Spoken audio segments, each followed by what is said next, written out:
जया बच्चन तो इसीलिए खड़े, मेंबर का अपमान है, इसीलिए तो खड़ी हुई थी जया बच्चन कि बार बार आप एलओपी का अपमान कर रहे हैं, एलओपी का मौका नहीं दे रहे हैं, आप बोलते रहते हैं। घनश्याम तिवारी जी ने सदन के अंदर अमर्यादित भाषा और टोन दोनों। He comes with vast more experience than the Vice President himself. He has not come here as celebrity. बार बार ये कहा जाता है घनश्याम तिवारी जी ने खुले सदन में एलओपी का अपमान किया, और आज कहा गया कि घनश्याम तिवारी आए, चेयर के साथ मिले, बंद कमरे में उन्होंने मल्लिकार्जुन खड़गे जी की खूब प्रशंसा की। तो जो घनश्याम तिवारी जी ने प्राइवेटली कहा, हमारी मांग थी कि संसद में खड़े होकर कहे। इतने धैर्य के साथ उन्होंने खड़गे जी का अपमान किया, उसी धैर्य के साथ वो कहें कि जो मैंने कहा वो गलत था, मैं उनका आदर करता हूं, उनका बड़ा सम्मान करता हूं, और मेरी गलती से मैंने कुछ कह दिया। आज चेयरमैन साहब ने कहा उन्होंने संस्कृत शब्द का इस्तेमाल किया, तो मैंने चेयरमैन साहब से पूछा तो क्या मैं संस्कृत में आपको बोलूं? मैं संस्कृत जानता हूं, मैं संस्कृत भाषी हूं।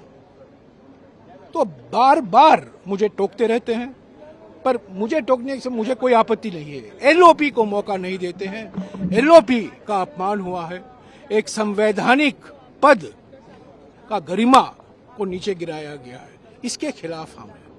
सर, मुख्य मुद्दा जया बच्चन का अपमान है या एलओपी का अपमान? नहीं, जया बच्चन इसीलिए तो खड़ी हुई थी, जया बच्चन तो इसीलिए खड़े, मेंबर का अपमान है, इसीलिए तो खड़ी हुई थी जया बच्चन कि बार बार आप एलओपी का अपमान कर रहे हैं, एलओपी का मौका नहीं दे रहे हैं, आप बोलते रहते हैं, नाराजगी में बोलते रहते हैं। जया बच्चन तो इसीलिए तो खड़ी हुई।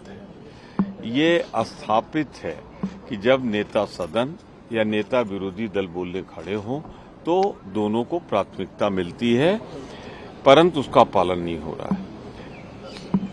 घनश्याम तिवारी जी ने सदन के अंदर अमर्यादित भाषा और टोन दोनों उनकी थी।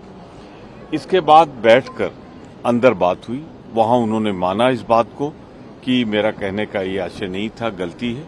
हम लोग यही कह रहे थे कि जो अलग बैठकर बात हुई है वो सदन के अंदर होनी चाहिए, क्योंकि ये घटना तो सदन की है ना, कहीं अलग तो हुई नहीं है। तो जो सदन की घटना है, सदन के बारे में डिस्कशन यहाँ होना चाहिए। इसी तर्क को आदरणीय जया जी, जो वरिष्ठतम सदस्य हैं हम लोगों की, वो कह रही थी, और जो कुछ उन्होंने कहा है पूरा विपक्ष उसके साथ खड़ा हुआ है, हम सब साथ खड़े हुए हैं। She comes with vast more experience than the Vice President himself. With all due apologies to him, but that is the truth. He cannot disrespect. He cannot. He has not come here as celebrity. Jaya ji has not come here as celebrity.